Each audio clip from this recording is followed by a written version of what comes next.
बुल्ढाना जिले में अब डीजे बजाने पर रोक लगा दी गई है।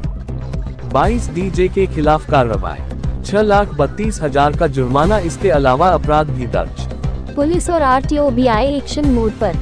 फिलहाल शादी की धूम चल रही है। शादी समारोह में कई लोग डीजे बजाते नजर आ रहे हैं। ऐसे में लगता है कि डीजे की बढ़ती आवाज से सेहत को खतरा है।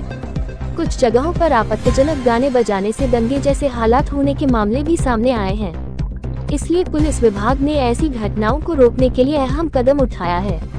तय सीमा से अधिक शोर होने या अनुमति नहीं होने पर डीजे के वाहन को सीधे थाने में जमा कराने का आदेश खुद एसपी सुनील कदासने ने दिया है। इसकी जानकारी पत्रकारों को भी दी गई है।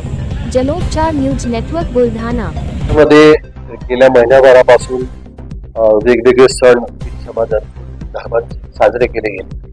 आता याच्यामध्ये नेहमीप्रमाणे लोक डीजे वाजवतात, डीजेचा वापर होतो, परंतु डीजे वापरण्यासंदर्भामध्ये शासनाचे आणि सुप्रीम कोर्टाचे निर्देश की त्याच्या साऊंडची जी लिमिट आहे ती एका निर्धारित लिमिटच्या पुढे गेली तर तो गुन्हा होतो। त्या संदर्भामध्ये आम्ही सगळ्यांना नोटीस दिल्या। प्लस अनेक डीजे जे आहेत ते बाहेर जिल्ह्यातून येतात आणि या ज्यांचं रजिस्ट्रेशन नसतं त्या गाड्या कंडेम होत असतात, त्यांचा लाईफ स्पॅन संपलेला असतो। आणि सगळ्यात महत्त्वाची गोष्ट आहे म्हणून या संदर्भात आम्ही आरटीओला सांगितलं ते कारवाई करतात। आजपर्यंत आम्ही 22 डीजे डिटेन केलेले आहेत, त्यापैकी 17 दंड झालेला आहे, 5.5-6 लाखाच्या आसपास दंड केला। पण याही पेक्षा कठोर कारवाई या डीजेवर होणं आवश्यक वाटतं। याचं कारण हे आहे की समाज खूप सहनशील आहे।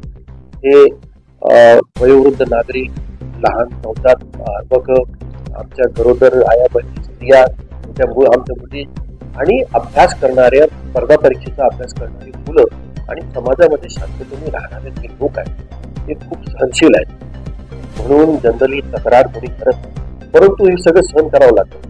म्हणजे ह्युमॅनिटी सोबत इतर प्राणी, चिमणीपासून ते गायीपर्यंत या सगळ्यांना हा त्रास होतो आणि याचा परिणाम सरळ सरळ मानवी मेंदूवर आणि मानवी हेल्थवर होतो आहे। नाशिकला मागे आपण बघितलं असेल, डीजेला लेझर असल्यामुळे 4-5 मुलांना गोष्टी बनवावी लागली। आमचे 3 पोलिसांना याच्यामध्ये त्रास झाला, 2-3 पोलिसांचे मागे बंदोबस्ताचं प्रेशर असेल त्यामुळे प्राण गमवावा लागला पोलिसांना। असा एकंदरीत संपूर्ण समाजाला याचा त्रास सहन करावा लागतो। कायद्याच्या चौकटीत असेल तर परवानगी पोलीस त्यात देणार आहेत आणि कायद्याच्या चौकटीत अटी शर्ती घालून त्याचं पालन करून आपले सण किंवा लग्न बराती या साजऱ्या केल्या, त्याला कोणाचंही ऑब्जेक्शन नाही। परंतु कायदाचा भंग केल्या आणि त्याला सामाजिक शांतता, सौहार्द भंग झाल्या आणि त्याचा माणसांना त्रास झाला। हे विश्वचे माझे घर, वसुदैव कुटुंबकम ही जी संकल्पना आहे त्याप्रमाणे सगळ्यांनी वागावं ही पोलीस खात्याची अपेक्षा आहे। तसं न झाल्या पोलिसांना आणि आरटीओला कारवाई करावी लागते आणि सुरू राहील।